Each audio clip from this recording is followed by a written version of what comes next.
Hello and a very warm welcome to you. I'm Vivian Lokko with Citi News Daily on Citi TV.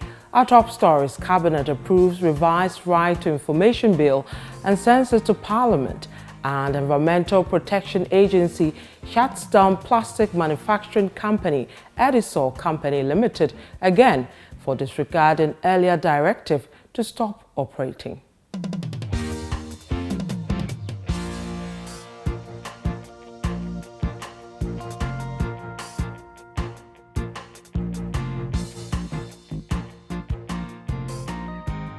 Details now.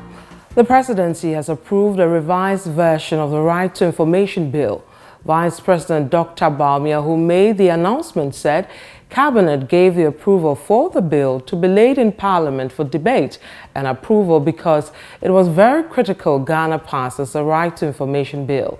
His announcement comes after increased agitations from civil society groups like the Right to Information Coalition pushing for the passage of the bill, which has been on the shelves for nearly 2 decades.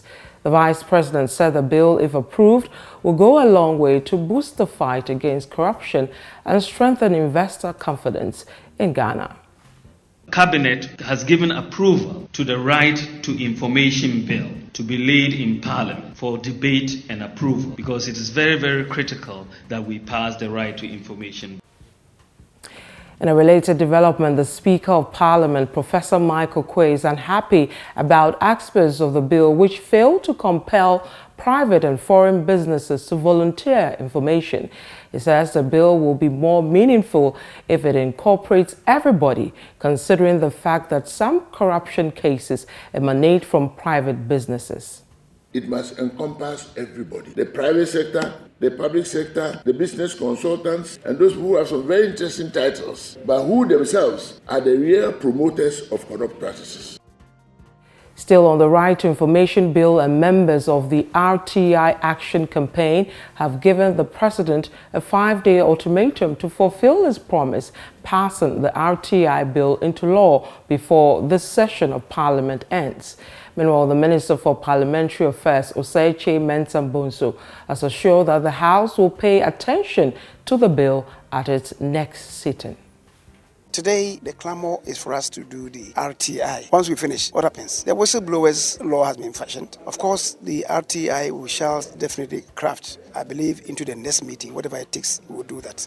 To some other stories, and the Chamber of Petroleum Consumers says it will petition the Office of the Special Prosecutor to investigate circumstances leading to the alleged fraudulent sale of some 1.8 million barrels of crude by the country's bulk oil storage and transportation company. Addressing the media at a news briefing in Accra, the Executive Secretary of COPEC, Duncan Amwa, said it will be in the interest of the nation for the Special Prosecutor to unravel the actual relationship that exists between the individuals engaged in the transaction and why it was poorly negotiated. We are interested whether indeed this transaction will meet money for value analysis anywhere. And that is the more reason we have decided as a chamber to pursue this matter to its logical conclusion through the Special Prosecutor's Office. And the Environmental Protection Agency, that's the EPA, has again shut down Edisol Company Limited, a plastic manufacturing factory in the Ladade-Kotopon municipality of the Greater Accra region.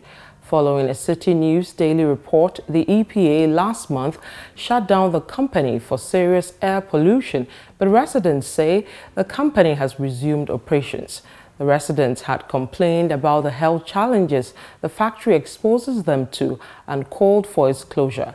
Before the second closure, residents of the area had resolved to take legal action against the Environmental Protection Agency and the Ladade-Kotopon Municipal Assembly to stop the operations of plastic manufacturing company Edisol Company Limited. Security has been beefed up at Vivian in the Kwabre East District of the Ashanti region following renewed clashes between 2 youth groups. But for the timely intervention of the police, the clashes would have escalated. So far, 10 people have been arrested. This is the second time in 1 month security has been beefed up in the town. It will be recalled that in February last month, 4 people were arrested following violent clashes between 2 youth groups, resulting in the destruction of several properties, including vehicles in the area. However, police personnel today ensured that all schools within the community were closed down, evacuating students safely in the process. Our Ashanti regional correspondent Hafiz Tijani reports that the town was almost empty with little activity as all shops have been closed down with heavy police presence in the town. And to our final story, where an Afrobarometer report on how citizens value and insist on the rule of law has revealed that majority of Ghanaians endorse the rule of law, but there's a widespread belief that the laws are not applied fairly.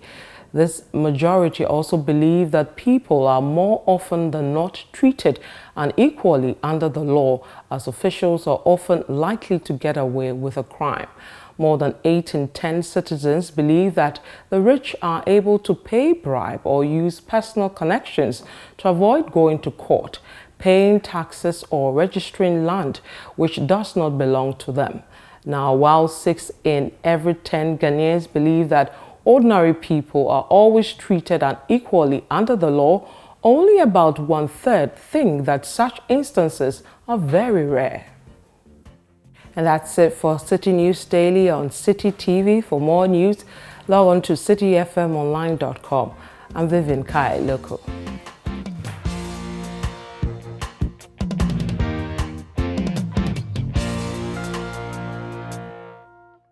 Second image international admissions in progress. Courses available include hairdressing, beauty therapy and fashion. Call us on 0243 331 999. Evening and weekend classes are also available.